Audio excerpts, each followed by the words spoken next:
What are you in the 1% of? I had pancreatic cancer last year. Out of 10,000 patients they normally find 100 who have another form of this cancer who kill a little slower, like in 2 years instead of months. I was one of the 100. Out of those, normally 15 can have surgery. I was one of them. Out of those 15, some die and some come back to basically normal life. That's about a 0.07% chance in all. I'm still one of them. I should be dead by now. I've been into helicopter crashes and one plane crash. There is only a small group of people who have survived that many crashes. I'm also not a pilot. I have a double gene mutation that makes me highly resistant or even immune to the HIV virus. According to my step counter, walking, not even kidding, I manage a warehouse and walk 10 to 15 miles a day at work. Apparently this is more than 99.3% of users. Turns out the one thing I'm exceptional at is the one thing almost everyone can do. I'm one of only 200 deaf pilots in the world, and one of only 4 that are commonly known of in the world with commercial and instrument training. I'm also one of the only deaf people who hold both a pilot's license and a commercial driver's license. Eyesight. I have 20/10 vision. Turns out only about 1% of people have better than normal 20/20 vision. What is it like to have 20/10 vision? Ted Williams, OF baseball player and WW2 pilot, told a story about his 20/10 vision. He was landing with his team, and as a plane was circling the runway, he turned to a fellow player and says, "I know that man in the yellow hat." The other player could barely make it the person in question, and said there was no way Ted could see a face from this far away. They get off the plane, and Ted walks up to the man in the yellow hat and shakes his hand. I have a brown eye and a blue one. Long time ago, when the Wii was the newest console, there was a free downloadable game there, which was Crystal Defenders, a tower defense game inspired by Final Fantasy. Once you finished the campaign, you could compete in the high score for some of the last level. I placed as high as #17 worldwide, and no other Canadian was above me. Still proud of that one. Lol. I played the game for about a year. From what I remember, the high score were reset every month. I regularly placed at around #25, and I distinctly remember that the top 10 was 90% Japanese and the occasional Americans. I kinda want to get back into it now lol.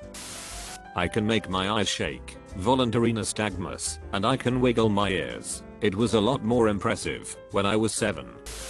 Not me but my dad. He was born with a backwards heart and didn't find out till his heart attack a few years ago, and it actually saved his life. His doctor later told him that, after being a doctor for over 30 years, he'd never seen someone with a backwards heart, and that apparently 1% of people on the planet have it. Typing in my PC. I can type up to 170 words per minute sometimes, and in the human benchmark site that's 1%.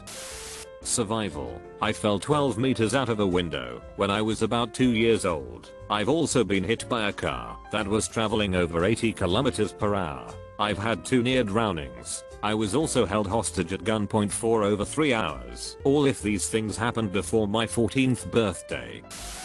Far less than 1% of people make their living creating crossword puzzles. I've also written 5 novels, 3 of which were published.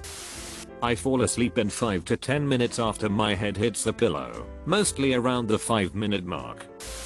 Grandmaster in League of Legends, 0.02%. This results in not having a social life or girlfriend, so don't recommend.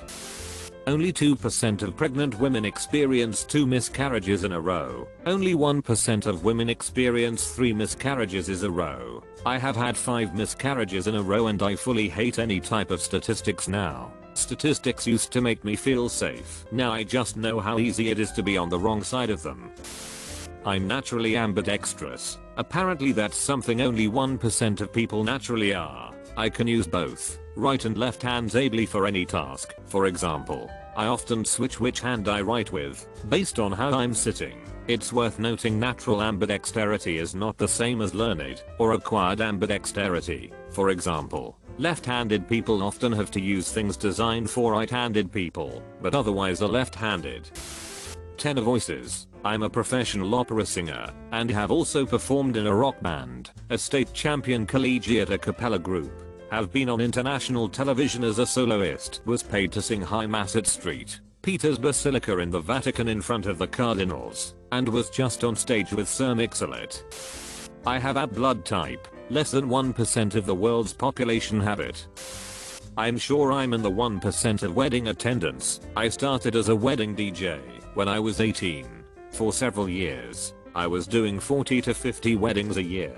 I ended up doing DJ, photo, and video at my business in Vegas. For several years, I was a part of at least 250 weddings a year. Sometimes 2 to 3 a day. My record was 7 ceremonies in one day. The 11th of November 11. I retired from weddings at 44 years old. So 26 years in total. I estimate I have been/worked at well over 2,000 wedding ceremonies. Probably closer to 2,500 to 2,600. Interestingly, I've only been a participant in 2 weddings. Mine as the groom and my best friend as best man.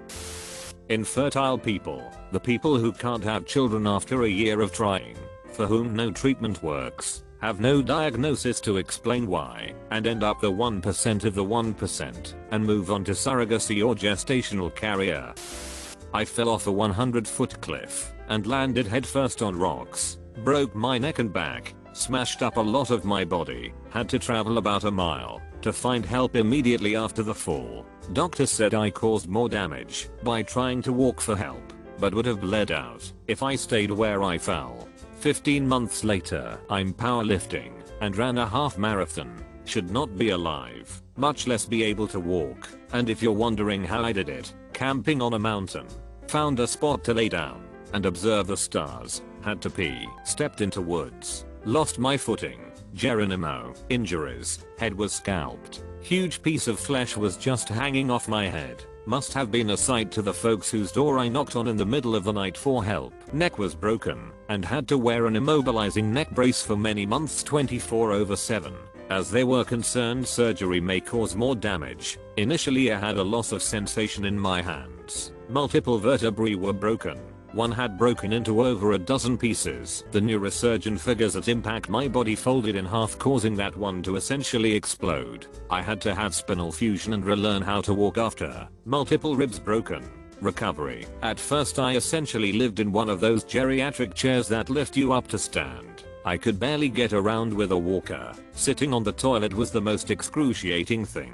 At some point it turned into laxative use, and stand in the shower. I couldn't bend or care for myself much in any way. Some of my friends think that being a Marine made me tough enough to survive this, but I credit an inherent stubbornness to never give up. I constantly pushed through the pain to get myself to the next level. From walker to cane to walking sticks. The neurosurgeon told me the best thing I could do for physical therapy was walk. So boy did I. At first I could barely make it to the end of the block and back, then a quarter mile, then on and on. Every hard effort day required a day or two of sitting in the chair and suffering through the pain. Got off meds the moment that I could stand to. 5 months after the accident I got on a treadmill and tried to run.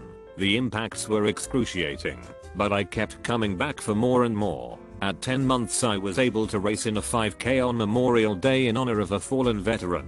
I raced my heart out and was able to run it in less than 30 minutes. I immediately began half marathon training and at 14 months was able to finish at about 2 hours and 40 minutes. Started back to lifting serious weights at about 11 months and here I am in month 16 about to become a member of the 1,000 pound club. Bench press, deadlift, and squat all totaling 1,000 pounds. I still deal with pain regularly and I have a lot of discomfort that makes sleep challenging. I've still got a couple of months until the bones reached 100% of their healing potential. It's been quite a journey. Never give up, my friends.